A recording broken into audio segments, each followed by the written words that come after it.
Hey, I'm Granville, Emerson, and welcome to Lidline Sports with my co-host, Seattle sports enthusiast Renault, being affectionately known as Pepe. What up, Pep? What?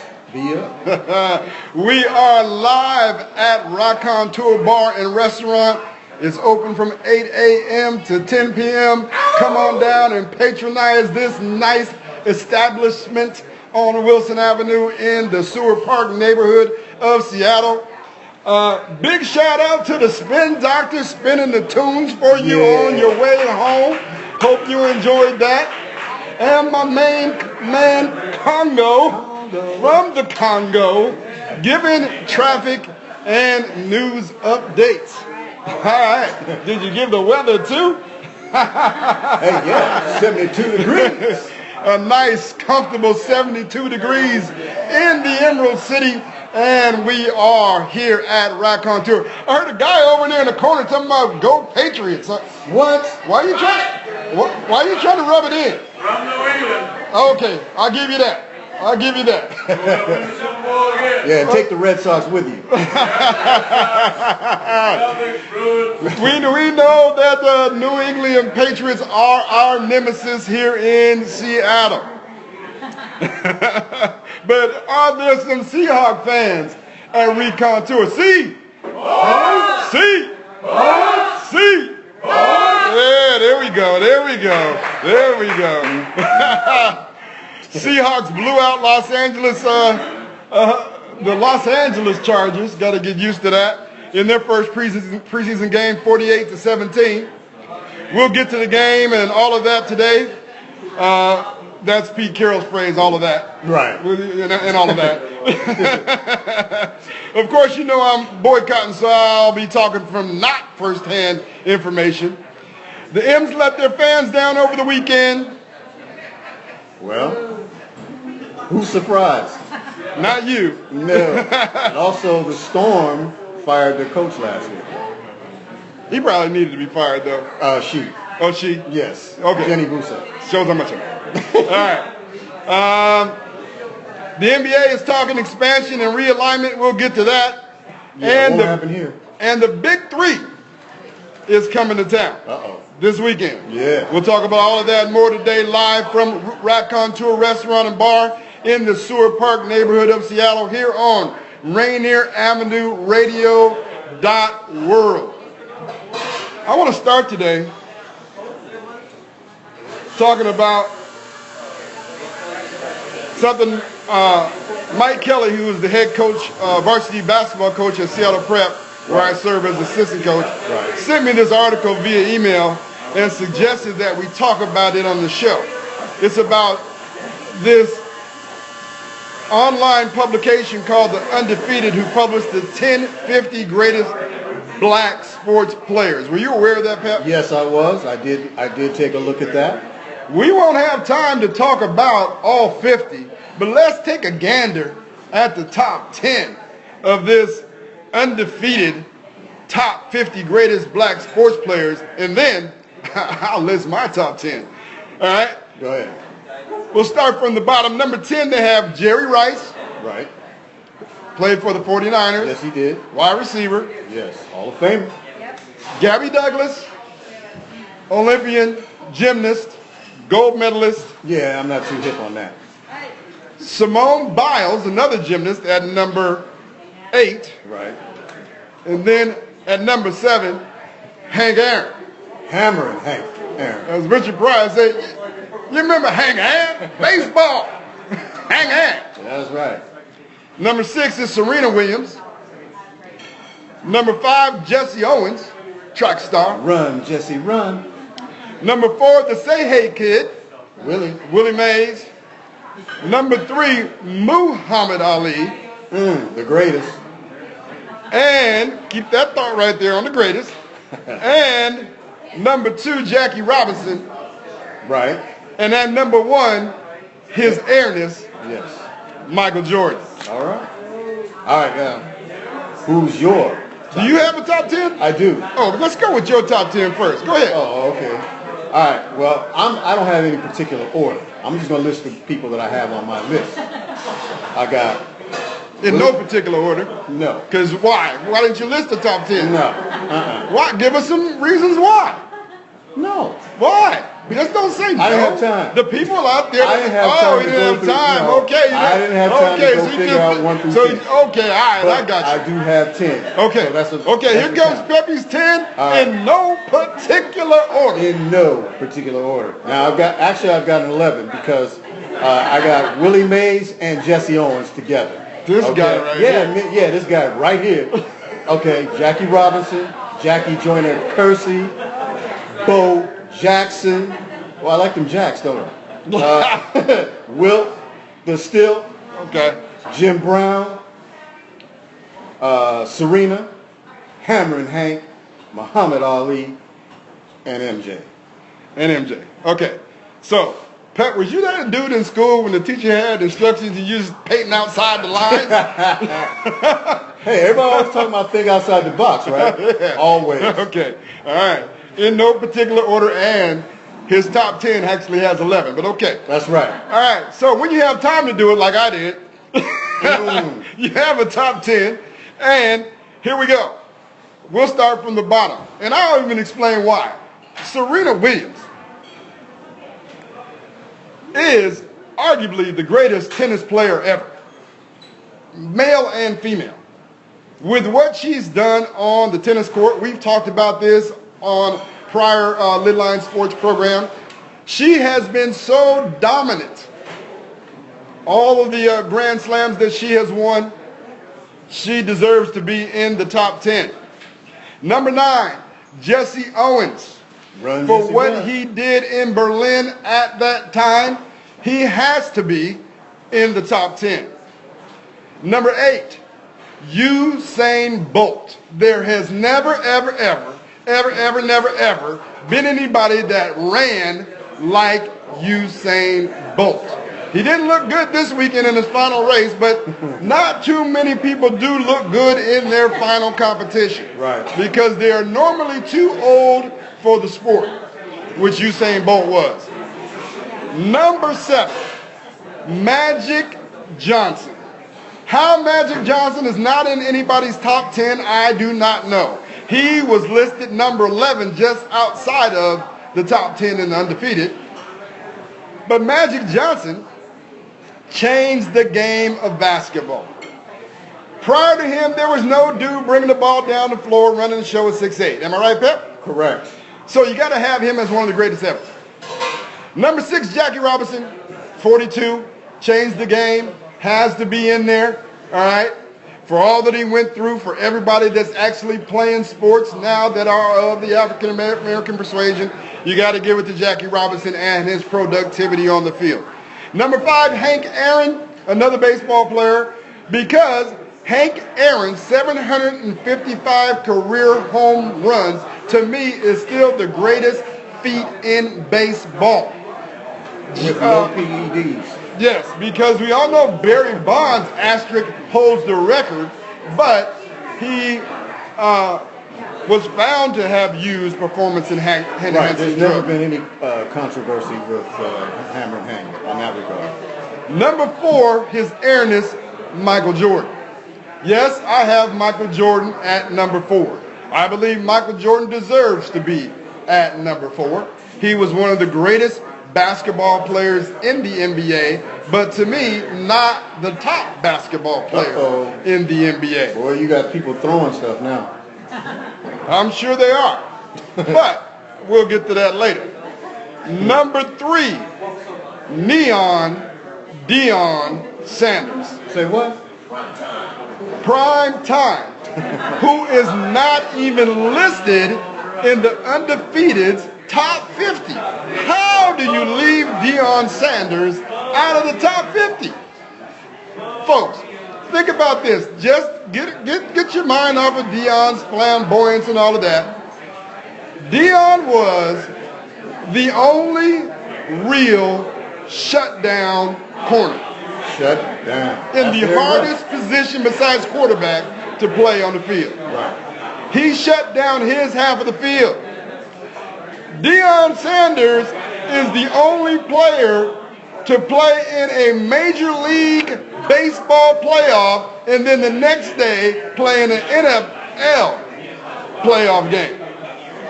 Deion Sanders won the Super Bowl with the San Francisco 49ers, and the next year went to the Dallas Cowboys and won the Super Bowl.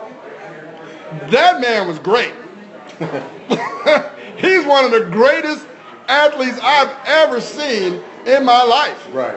In college, he played football, basketball, and ran track. Who does that? I mean, football, baseball, and ran track. Who does that? Who's ever done that? Right? Right. Number 2, the greatest basketball player ever, Kareem Abdul-Jabbar. I like that. Kareem Abdul-Jabbar. He's had the greatest career of anybody that's ever stepped on the hardwood. He's won championships in high school, championships in college, championships in the NBA. He has the NBA scoring record. There has been nobody like Kareem Abdul-Jabbar. And he had the best offensive weapon the NBA has ever seen, the sky hook. Absolutely. And number 1, drum roll please. You said it earlier, the greatest of all time. Where the phrase actually came from, the origin of the greatest of all time, which got shortened somewhere along the line to just GOAT, is Muhammad Ali. Yes. The greatest. Float like a butterfly. The man was unbeatable. Went to jail for 3 years in his prime and still came out the greatest, winning boxing championships back when boxing was boxing. Right. Pep, Yes. have you ever boxed? I have not. One of the reasons why I give Muhammad, has anybody in here ever boxed in a ring? Anybody ever boxed in a ring?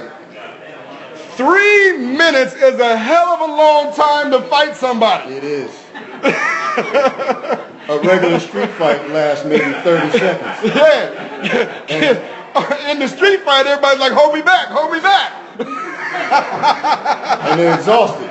3 minutes is a long time to fight somebody. So if you are a boxer, you are a premium, elite athlete. Yes. So Muhammad Ali gets my number 1 top 50. All right. I like that. Yes, sir. You are listening to Lidline Sports with Granville, Emerson, and my partner Renault Pepe Bean, live on Rainer Avenue Radio.World at Racontuer Restaurant and Bar in Seward Park. Don't forget Third Place Books. And, oh yeah, so how it is it's a coffee shop up front, Right. then a restaurant, Yes. and then a book on the other side. I have patronized this Third Place Books, but try to give out books to the kids that graduate on my team, Right. sports books. So Yes. about the Craig Hodges story. Craig Hodges played for the Chicago Bulls, went to school with me at Long Beach State, won championship with Jordan. So I bought his book for Aaron Nettles, who graduated from Seattle Prep and will be playing for Seattle U in the fall. So we're downstairs in the bar. Not like, it's happy hour. Anybody happy? Y'all still happy? They sound like they need a few more drinks. Happy. They also serve breakfast, lunch, and dinner 7 days a week. All right. I want to get to the Mariners meltdown and getting swept at home. Here we go. Go ahead and ask me.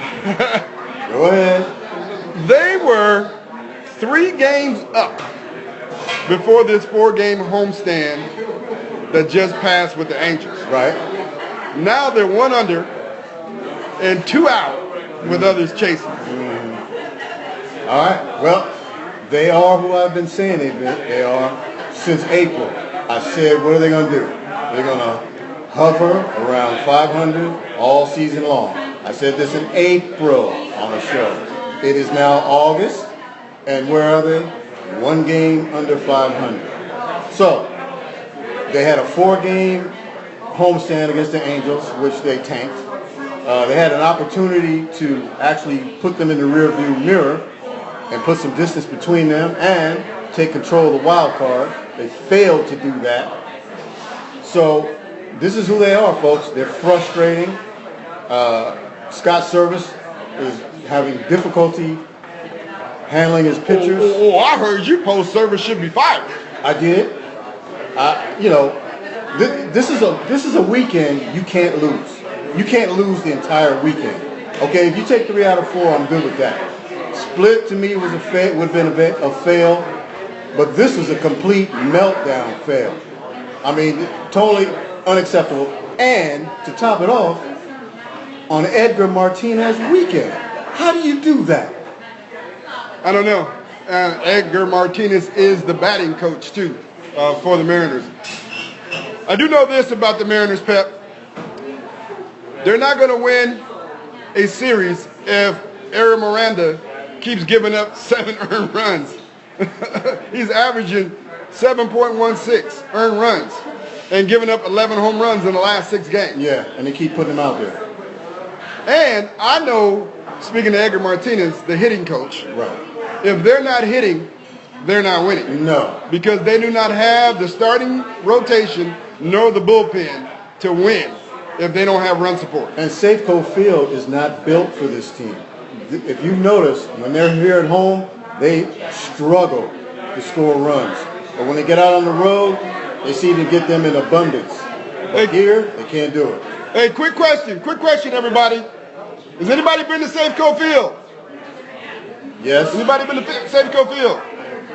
Did you know that Safeco Field received the #1 safety food rating in the league? So it is safe to eat food at the safe. Yeah. Out of 28 ballparks inspected, Safeco Field came in #1 in food safety. Yes. According to Sports Illustrated, Seattle set the league standard, and it wasn't even close, Pep. I know. The lone critical violation was for food held at improper temperature. Right. 2 minor violations were cited for utensils stored improperly. The worst violators in the league are, can you guess? Oh, I know them. Who? Tampa. Tampa is the worst. Who came in runner-up? Oakland. Oakland with 128 violations with 61 critical, including signs of vermin.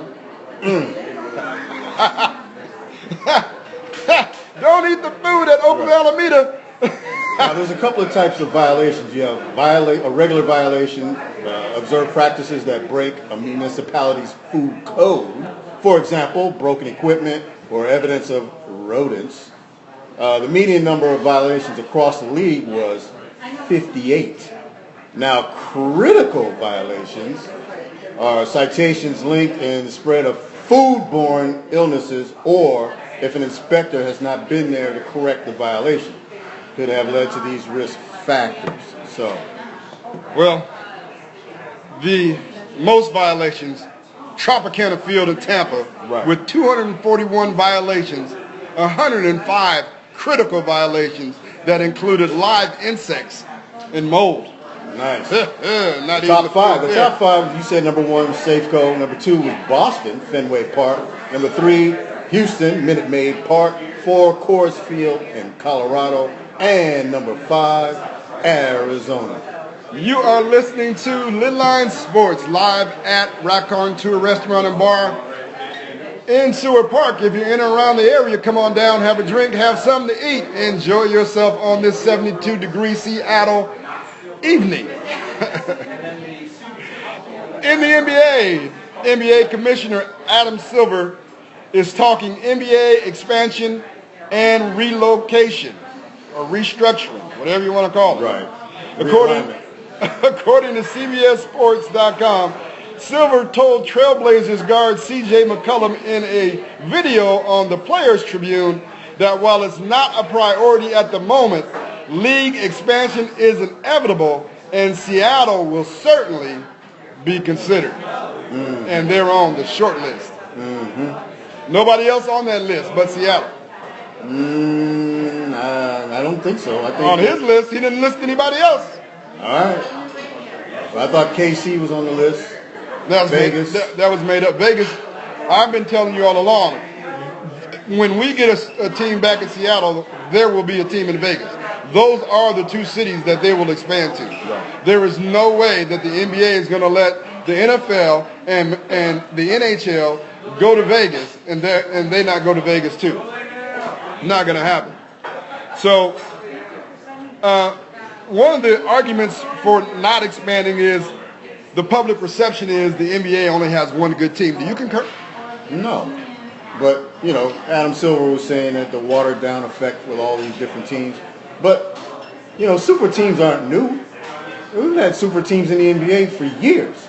I mean, if you don't forget the Boston Celtics in the early 80s, they had a super team. The Lakers had a super team, and so on and so forth. So this is not new.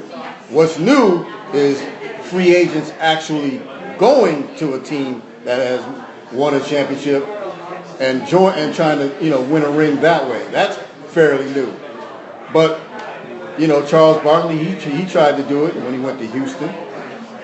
So the league will expand, Pep. That's just going to happen. Yeah. And it will force them to realign and go back to 4 divisions. Remember when they had 4 divisions? The Atlantic Division, the Midwest, the Southwest, and the Pacific. Remember those days? Yeah, I do remember those They're days. going to go back to that. Also in the NBA, people are all bent out of shape because Lonzo Ball said LeBron was better than Kobe. Yeah, I saw that little clip. He was torn, and it's not like he was definitive when he said it. He was like shrugging his shoulders and kind of like, listen, I know I'm wearing a Laker jersey, but my whole life I've been a LeBron guy, so I'm going to stick with my guy. That's basically all he said. Yeah, pretty much. And here's the deal. LeBron will be a Laker next year, so he'll be his teammate. Remember, you heard that here too? Oh. Whatever comments you may have, we encourage you to share them on Facebook, on our Facebook page at Lidline Sports, and on lidlinesports@yahoo.com. You're listening to Lidline Sports with Renault Pepe Bean and me, Granville Emerson. I didn't see that. So, how much time we have? Okay. So, the NBA does have a problem. I don't know. I think the NBA is just young, don't you? Very young. And I think that I do think they have a good current crop of players.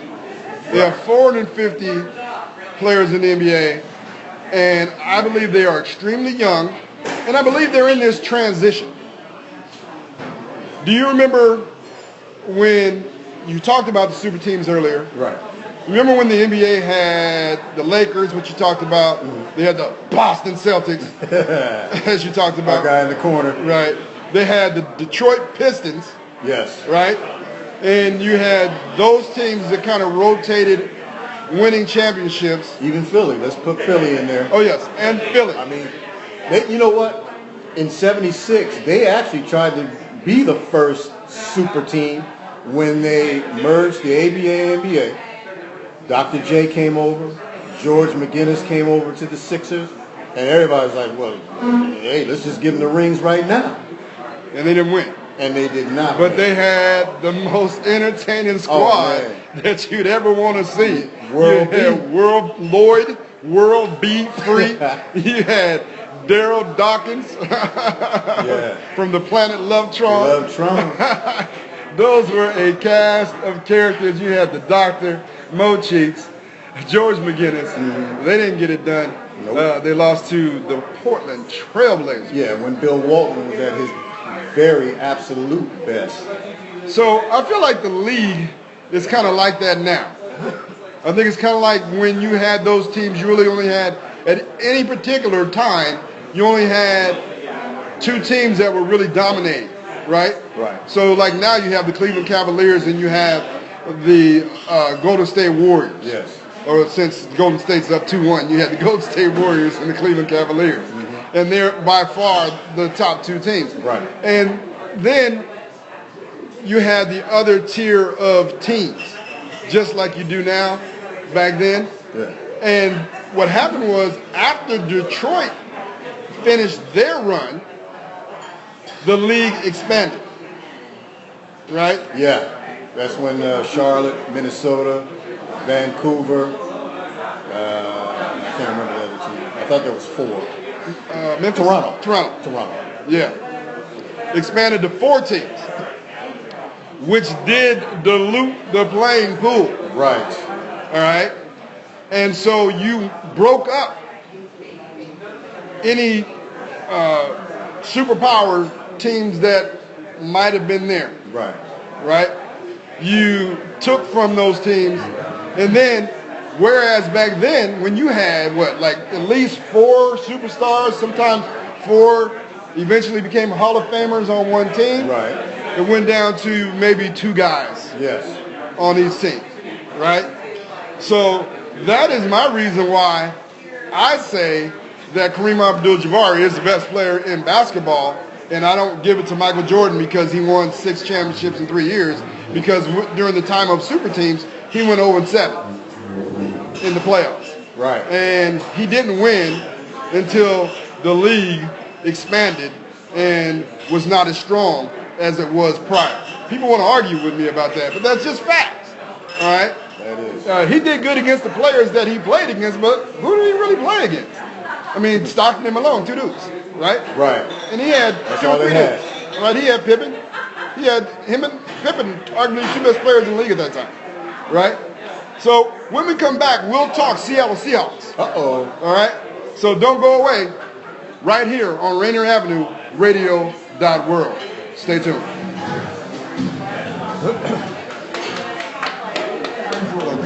Radio News Update. I'm Billy Ellis. No, common stuff. The top 4 players for Seattle were all women. Their team Sunlight's first female mayor in the league. Well, we already did. We gave a shout out. From here. We don't have a microphone. Yeah, we don't have a microphone set up. The shot, Karen Moon loses 17. I wouldn't do that on our first time out either, though. He's not a lock yet for November, as trailing just 1% behind his Nikita Oliver's 16%.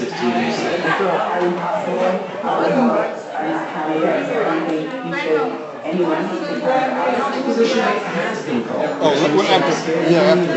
32%. John Drexler is solid second at 26. They both beat a hard challenge from second. I always tip. 22%. Kelton Hine is even more clear. Fred's awesome attempt to keep her seat appears at off with 64% of the vote, following second by Pat Murakami at 20. Welcome back to Lidline Sports here at Racontuer Restaurant and Bar in the Seward Park area of Seattle.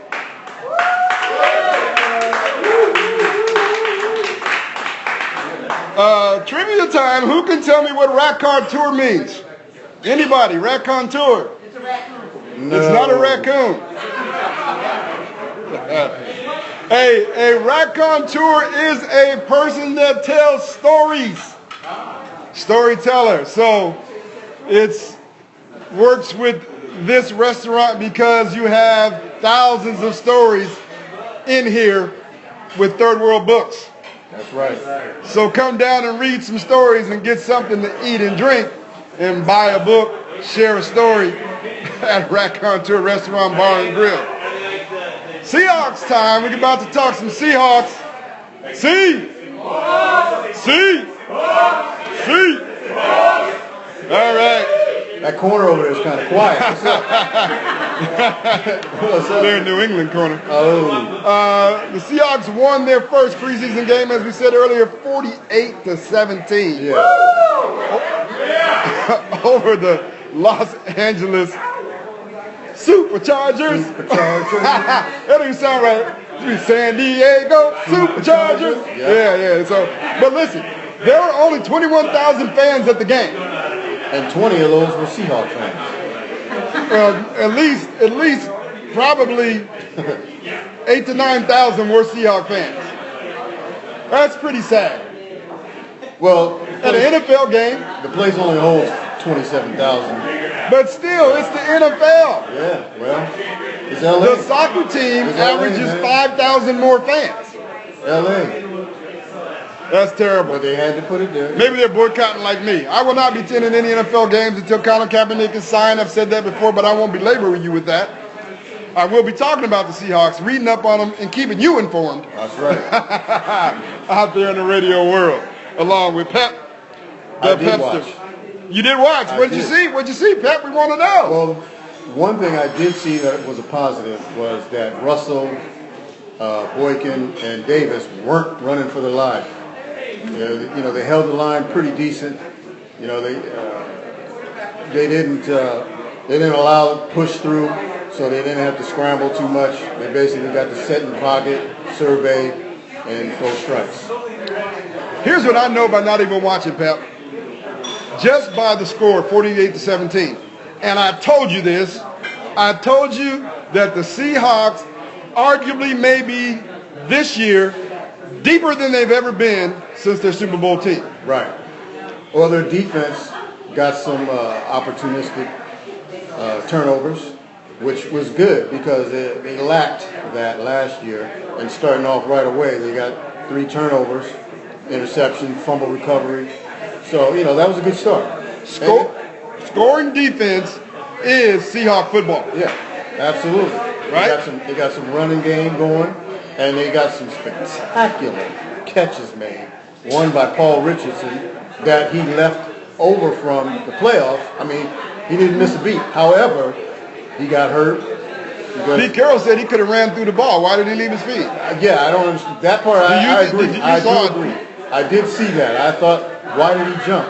I mean, he made it look great, and it was, but I didn't see any reason to jump. And now he's got a sprained ACL.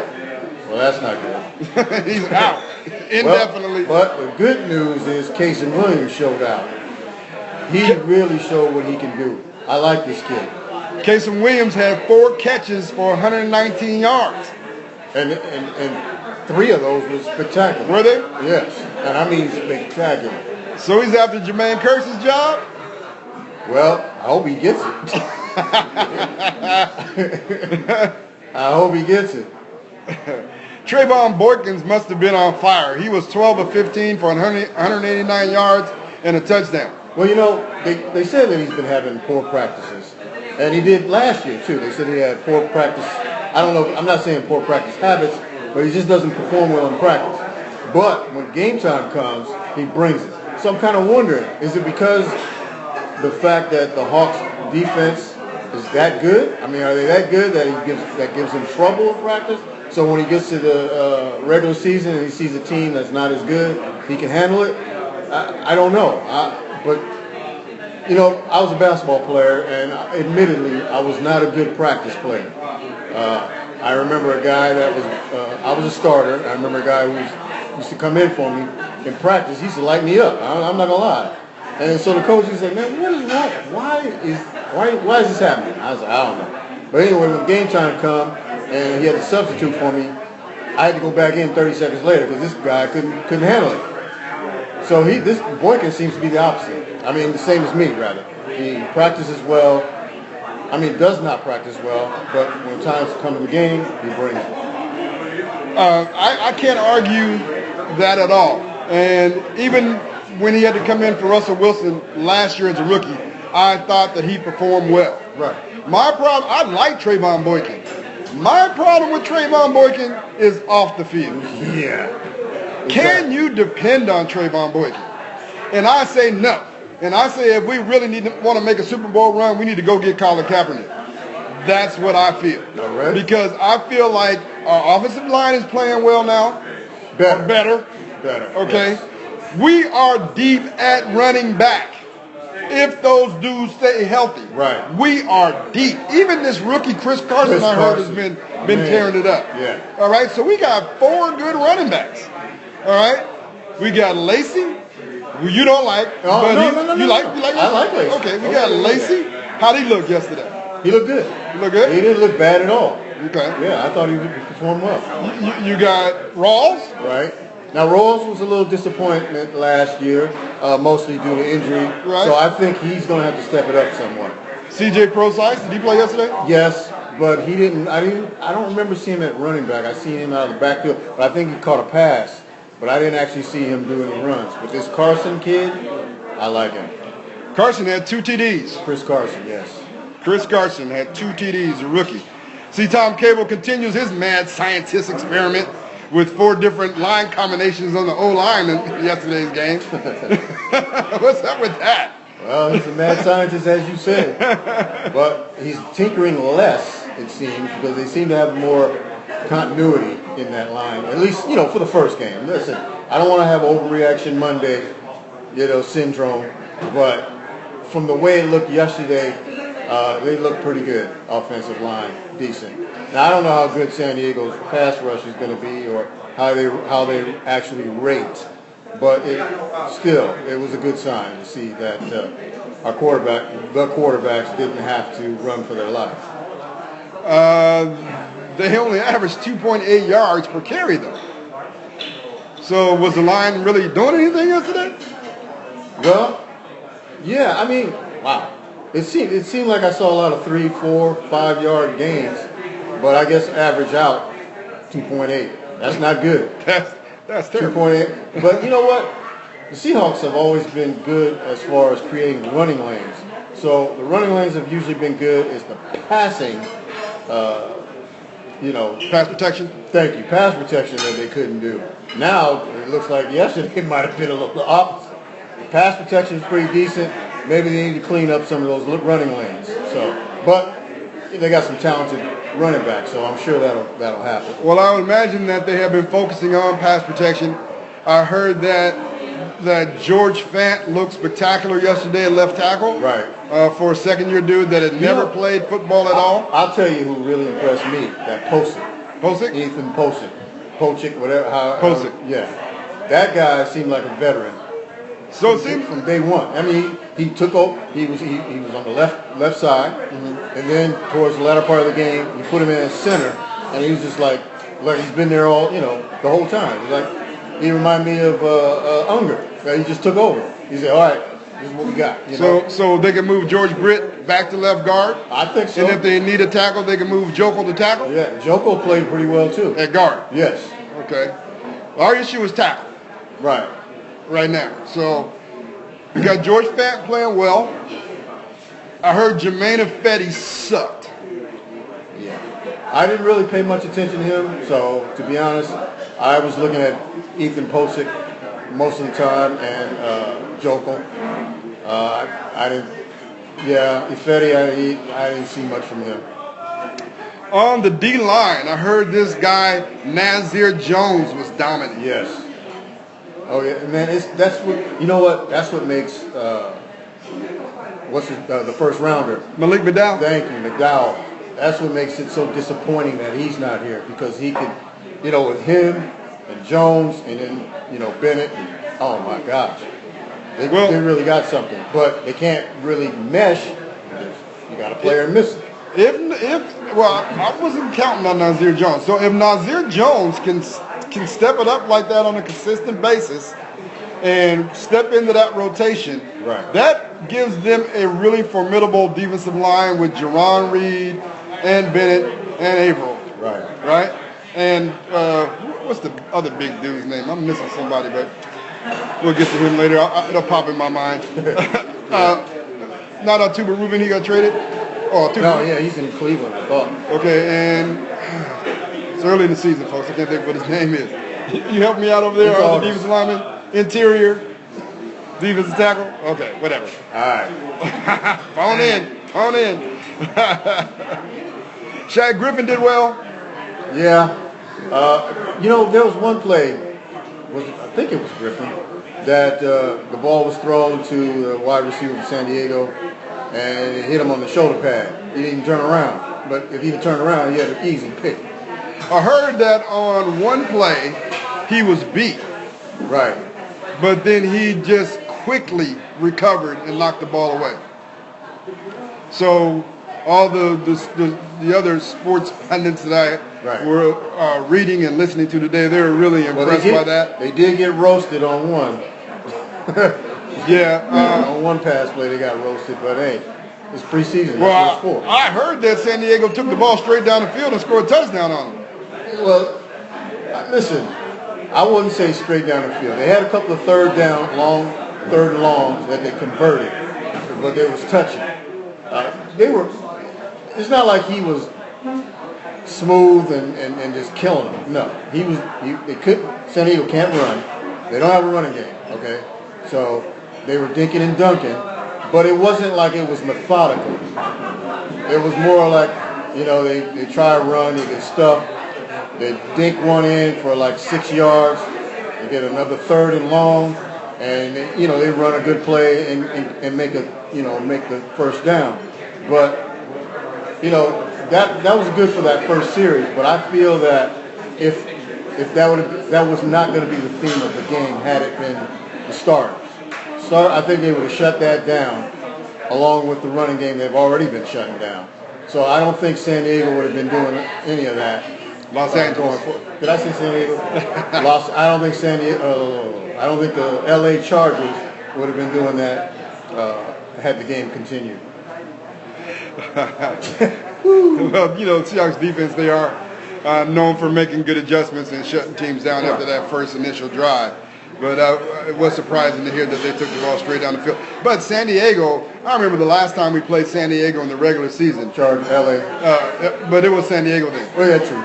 Okay, they dinked and dunked us all the way down the field a couple of times. Well, Antonio Gates. And beat us. Yeah, they beat us with Antonio Gates. And he's the one that scored the touchdown, first touchdown. Yeah. They couldn't stop him. So we've had a problem. So they can't figure him out. And actually, last season, the Seahawks have had a problem with the tight end, covering the tight end. Yeah. So was Cam Chancellor in the game? You know what? If he was, I don't remember. Because I don't remember seeing him. During our Super Bowl run, Cam Chancellor was assigned to catching tight ends. Right. That's why Ask Vernon Davis. Yes, that's correct. That's why he changed Vernon Davis' life. Yeah, he still checks his pants. When you see Cam's name, he still checks his drawers. So they need to get. I know that's a different defensive coordinator from back then, but you might want to look at that film and figure out how to, how to contain that before they get too far along into the season. We've got to talk about this. I saw on the internet that Marshawn Lynch. I do. I am a social media junkie, folks. I'm not going to lie about it. I don't have any shame in my game about anything that I do in life. Right. I'm not ashamed of it. All right. So you can talk about it, and you may not like it, but I don't care. Alrighty then. So, but I saw that Marshawn Lynch did not stand for the national anthem. Right. In their game Saturday. Right. And there was another player that did as well. Did not stand. Michael Bennett didn't stand for the Seahawks on yesterday. Marshawn, I don't know. I've heard Marshawn talk about his position on the Colin Kaepernick stand against police brutality and oppression of black people, and he's been in agreement with it. And so when I saw that he didn't stand, I thought that he was standing in solidarity with him. But then he said that he doesn't stand all the time. He hadn't stood for 11 years. New. That's not true, because somebody else showed a picture of him standing during the national anthem during the Super Bowl. So that's not true. But so you never know what Marshawn is doing, and waiting for him to come out and really articulate his thoughts and his position. He always tries to play coy with reporters. Oh, you yeah. You know what I mean? Yeah, it's a game to him. Yeah, that's just him. Yeah. And so. And they fall for it. Yeah, we'll be every time.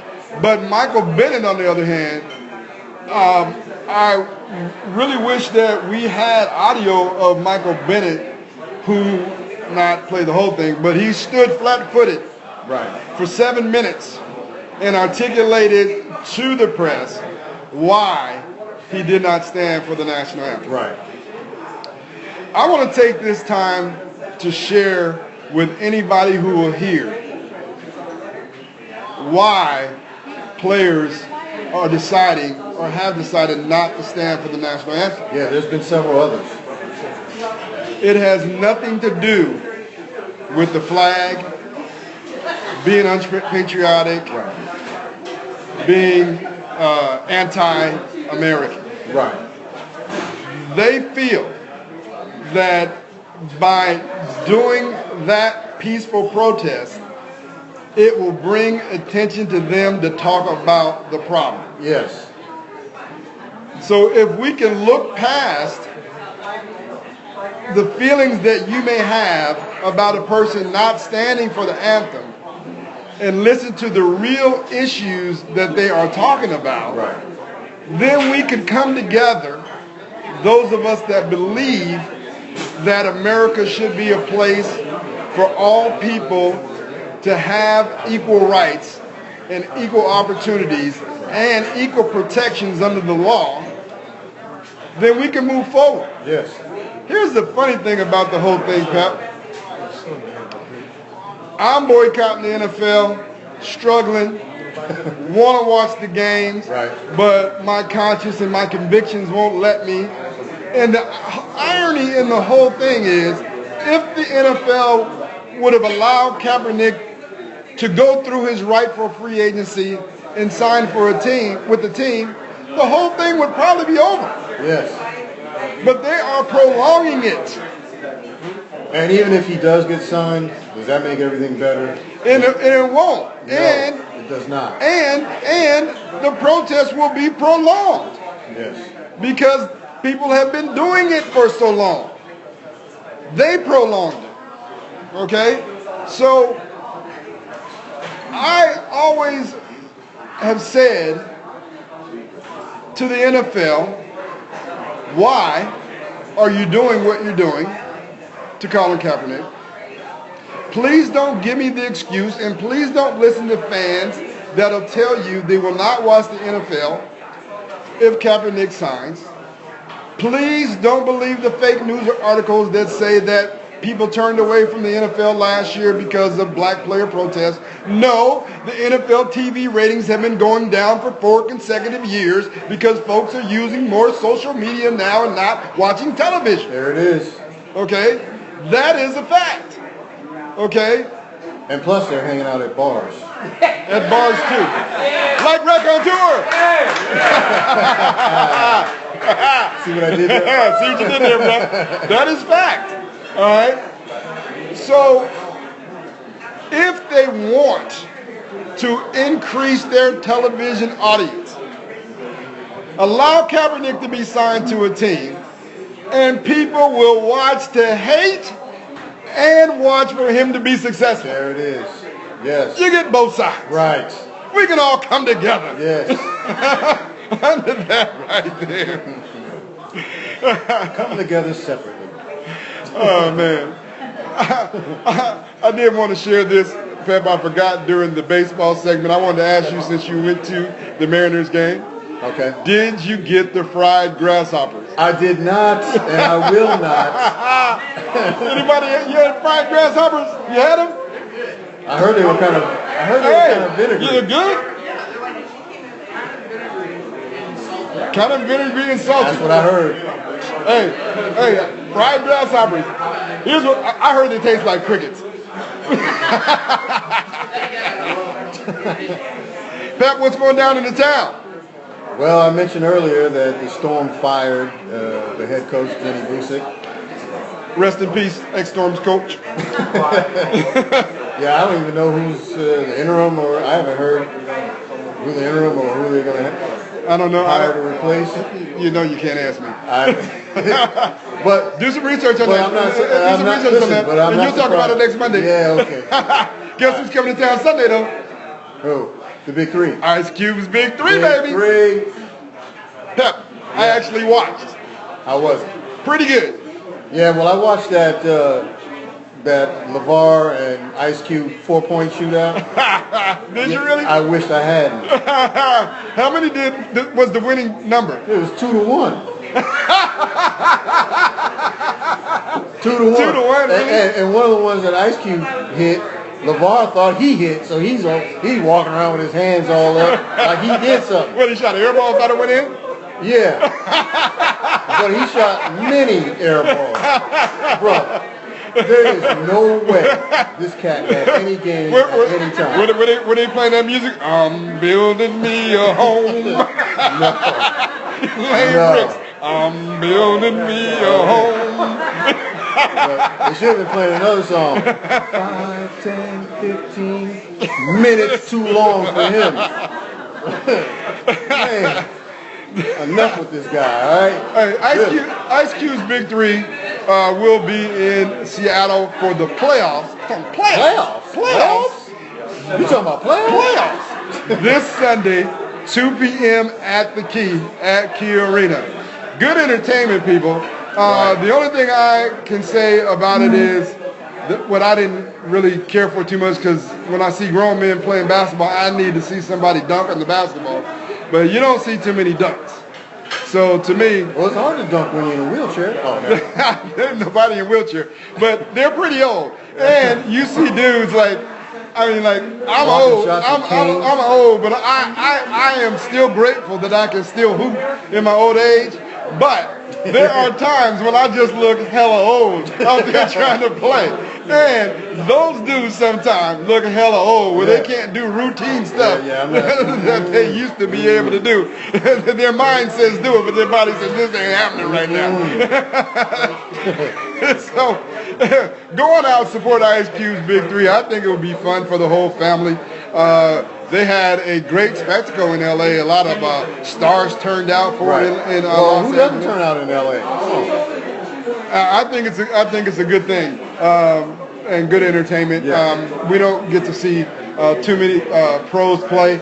There's also Jamal Crawford's Pro-Am League going on at Royal Brown Pavilion. Still going on? Still going on. It goes on all summer, man. Oh, okay. And different pros come to town.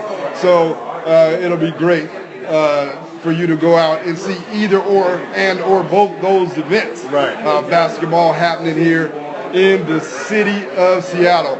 I want to say thank you, Racontuer, for allowing Rainier Avenue Radio to broadcast live from the bar part of the restaurant. Rainier Avenue Radio.world will be broadcasting live all week long from Racontuer. Get with the Spin Doctor as he helps you through traffic at the end of your workday. On behalf of Renault, Pepe Bean, I'm Granville Emerson. Thank you for listening to Lidline Sports. You can listen to Lidline Sports on Rainier Avenue Radio.world. Follow us on Facebook on our page, Lidline Sports. And on YouTube, find us on Twitter at Lidline Sports. Join us again next week for more great sports talk on Lidline Sports. That's sports as we see it From just below our lid. Holla.